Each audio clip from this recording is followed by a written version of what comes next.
The Dark Scrolls.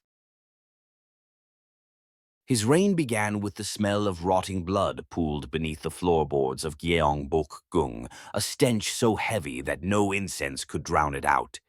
Even the eunuchs who had learned to swallow their fear felt bile rising in their throats whenever they stepped into the long, cold corridors. It was said Yeonsangun's mother still lingered there as a shrieking phantom, the woman who had been forced to swallow poison before his young eyes. Some believed that when her spirit brushed past him in sleep, she carried her last curses on her breath and pressed them into the marrow of his bones. Whether it was madness, grief, or an inheritance of hate, no one could say, but they all agreed that something inside the king had died before he ever took the throne, and something else, something fouler, had risen in its place. He was crowned beneath an overcast sky that broke into an oily drizzle as if the heavens themselves spat on the ceremony.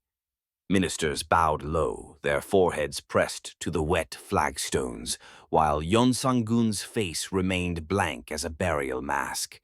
But behind those placid features was a festering hunger, first for vengeance, then for pleasures that bled into perversion. Rumor held that his mother's ghost whispered to him every night that all men were liars, that no woman could be trusted, that no loyal heart existed in the world. The courtiers saw how his eyes grew glassy and distant when he listened to things only he could hear. And when the first of many royal decrees were carved into wood and inked in black, the ink seemed to crawl across the page like living rot. The earliest victims were the scholars. He despised them, men in their clean robes and Confucian proverbs, always reminding him of the proper order of things, always muttering about virtue.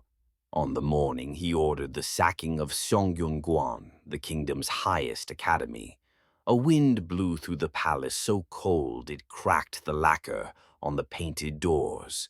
Soldiers crashed through lecture halls, dragging the terrified students and scribes into the courtyards where the king waited in his red robes, his face pale with anticipation. It was said he laughed when the learned men wept, when they clutched their calloused hands in prayer. He spat on them and declared their knowledge worthless, their ancestors all liars. But that was only the first demonstration of his cruelty. Night after night, he demanded that the most beautiful women be seized from their homes, wives, daughters, courtesans, anyone whose face pleased him. They were marched through the palace gates, half naked, their hair tangled with autumn leaves, their mouths gagged so their screams were nothing more than muffled sobs. Eunuchs who carried lanterns ahead of these parades swore that shadows slithered behind the captives, black shapes moving with a will of their own. Some claimed it was the Queen Dowager's ghost come to warn the king. Others whispered it was demons drawn to his bottomless lust. In the deep chambers beneath the king's private quarters, where the air was so damp the walls wept, the women were forced to perform grotesque entertainments.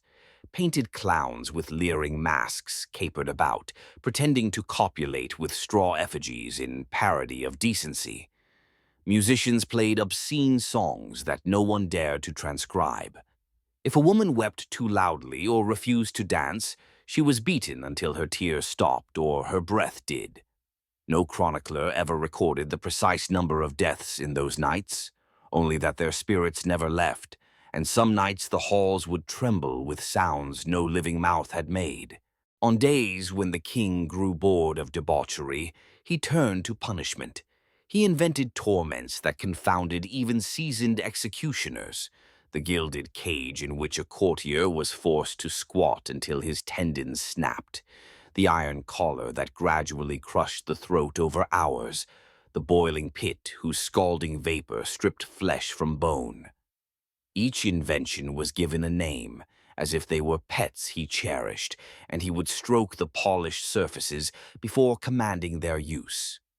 In public he performed acts of contrition, ordering elaborate rites to honor his dead mother, summoning priests to exorcise the shadows, but none of it mattered. The nightmares only grew stronger. Servants said that at night the king's bedchamber reeked of old grave dirt, and a shape in funeral shrouds hovered over him. He would wake screaming, clawing at his own face as if trying to peel it away. By morning, he was calm again, and the next round of abductions and executions would begin. People outside the palace whispered that he was no longer fully human. Mothers clutched their children tighter at dusk, lest the king's soldiers mistake them for the next offering. Entire villages emptied when rumors spread that Yeonsangun's gaze had turned their way. Chroniclers wrote that even the crows refused to roost on the palace eaves, as if the dead within outnumbered the living. But while the king's appetite for flesh and terror grew, so too did his paranoia. He trusted no one, not even the concubines who shared his bed. One by one, he accused them of treachery, of plotting with the ghosts to poison his mind. They were tortured in hidden cells whose walls were so thick that even their final shrieks could not escape.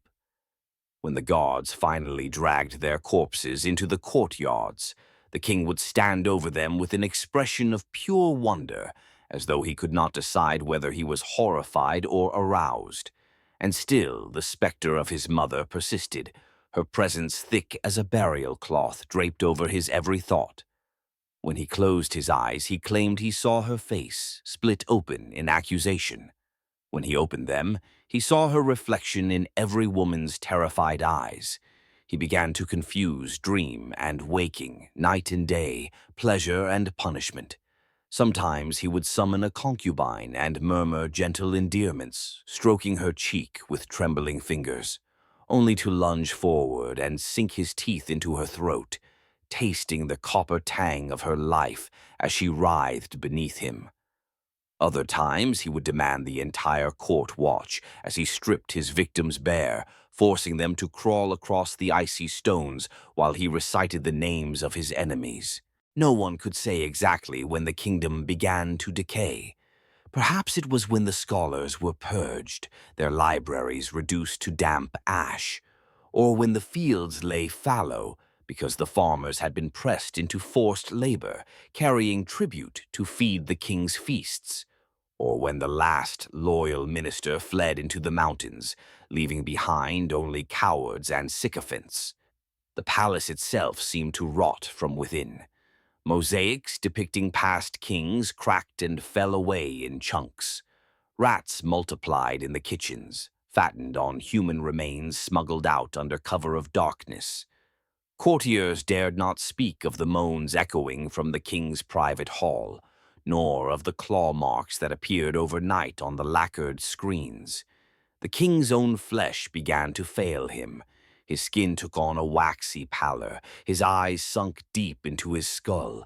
Servants whispered that the shadows had begun to feed on him at last, as if his mother's ghost was reclaiming the son she had birthed in agony. But even in his wasting, Yeonsangun clung to his monstrous appetites. He demanded new girls every week, ever younger, ever more terrified. He drank spiced wine until he vomited blood, then ordered the goblet refilled. At night, when the moon slid through the torn silk curtains, those who lingered near the royal quarters claimed they heard two voices, locked in endless argument, one pleading, the other cursing. No one dared to learn which belonged to the king and which to his phantom mother. One winter dawn, after a night of unspeakable rites, the king emerged from his chamber wearing robes soaked through with some dark fluid. His hair hung in lank ropes over his face. His lips were cracked and black, but he smiled as if he had seen some final truth. He ordered 100 scholars executed that day. When the guards hesitated, he laughed, a hollow sound that made even the bravest flinch, and declared that if no one obeyed, he would slaughter every soul in the capital. They had no doubt he meant it. Yet even terror has limits. The conspirators came together in secret, ministers, generals, and a few brave eunuchs.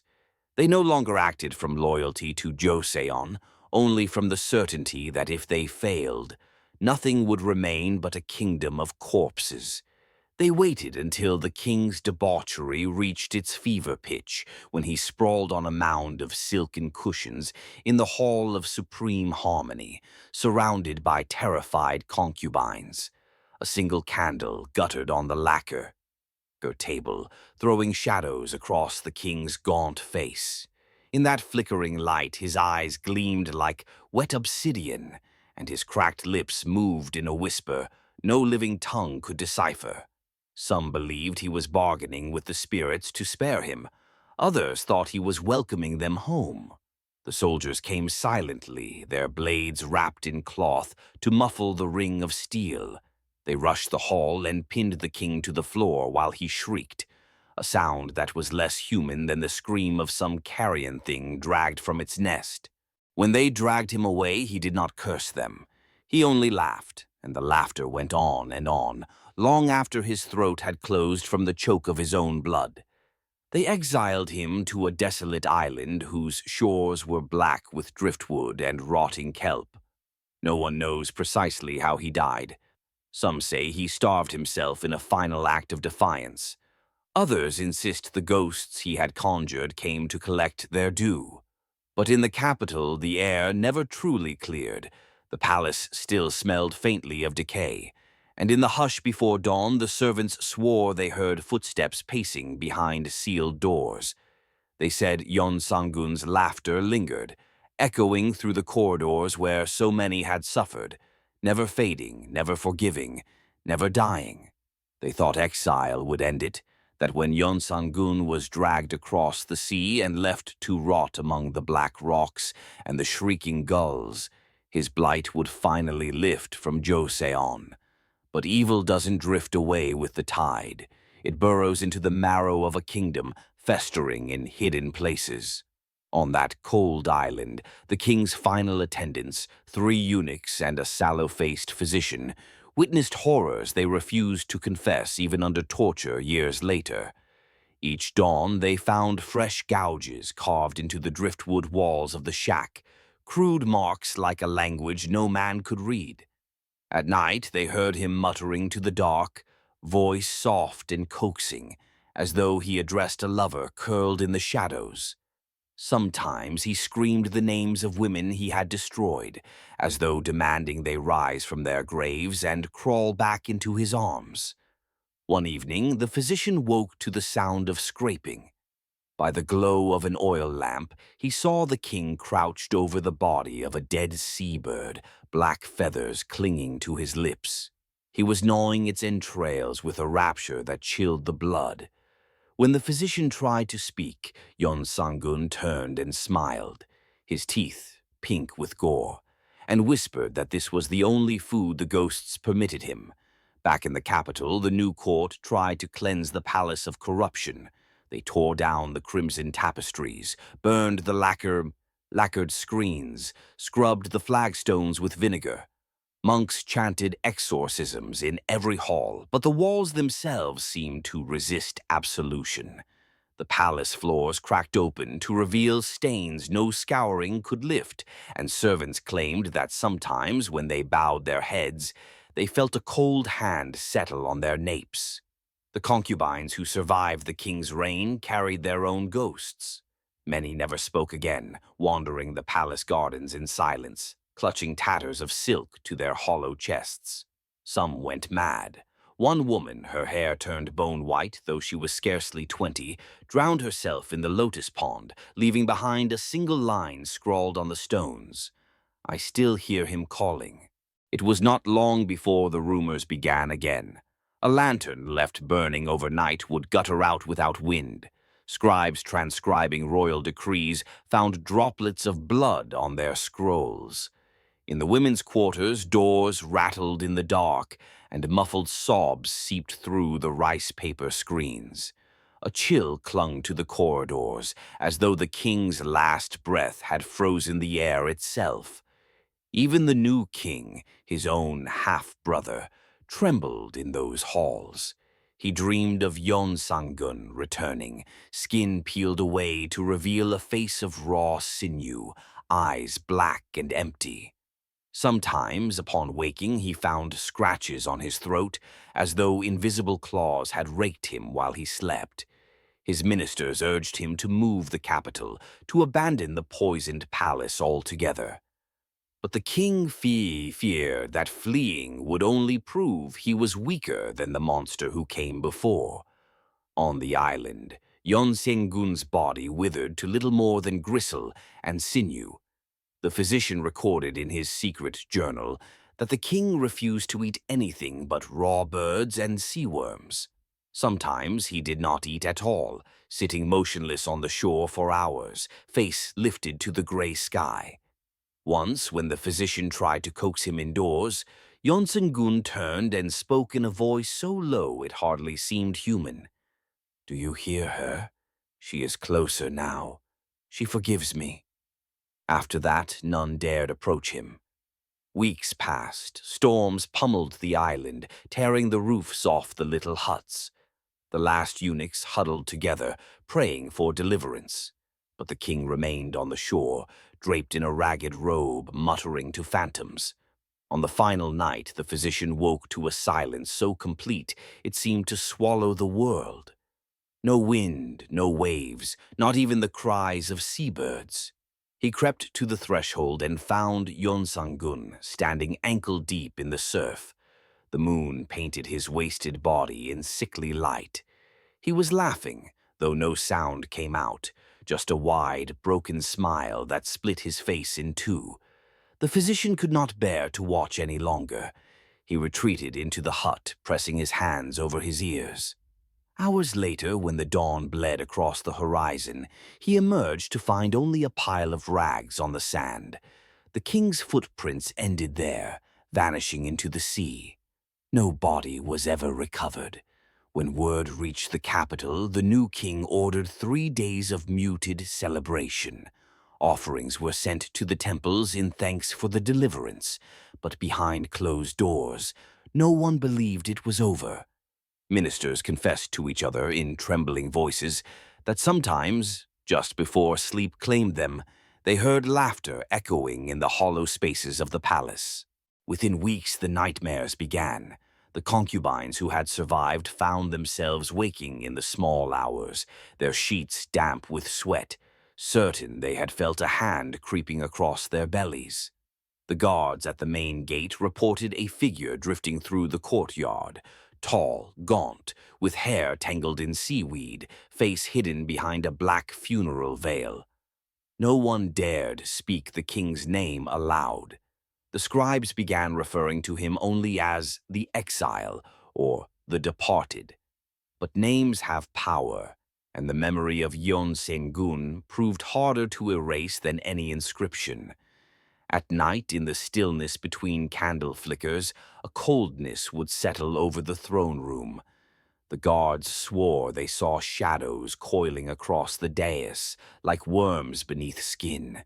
Some heard weeping, others a hushed voice crooning lullabies warped by centuries of hate.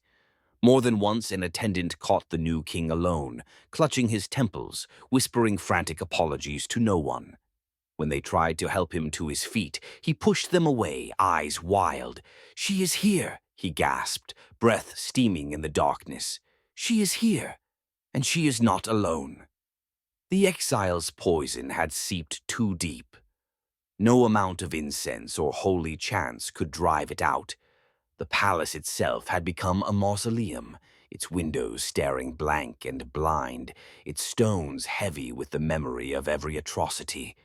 And in the hidden places, the storerooms where concubines had cowered, the cellars where scholars had died by inches, something unseen began to stir, a pulse beneath the flagstones, a hunger that had waited patiently, because some evils never die. They only retreat into shadow, biding their time until the darkness grows thick enough to birth them again. And in the dreams of every man who claimed to rule in Yeonsangun's place, a voice waited, soft as moth wings and cold as the sea.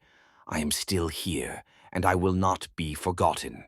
The year that followed was known as the Year Without Spring. Snow clung to the eaves long past the month when plum blossoms should have burst white against the courtyard walls. Crops withered in the fields, their leaves turning to brittle husks. Infants sickened in their mothers' arms, their skins sallow, eyes wide with a dread they could not yet name. The new king aged in a season. His hair grew coarse and gray, and his cheeks hollowed as though some invisible hand drained the marrow from his bones each night.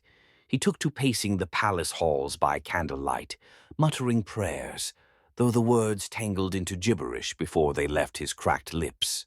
He could no longer bring himself to sit upon the throne. The first time he tried, he felt a pressure in his chest, a cold, coiling weight that crushed the air from his lungs. He staggered back, clutching at his heart, and in the corner of his eye he glimpsed a figure seated upon the lacquered dais. A shape draped in sea-stained robes, mouth open in a smile so wide it split the face to the ears.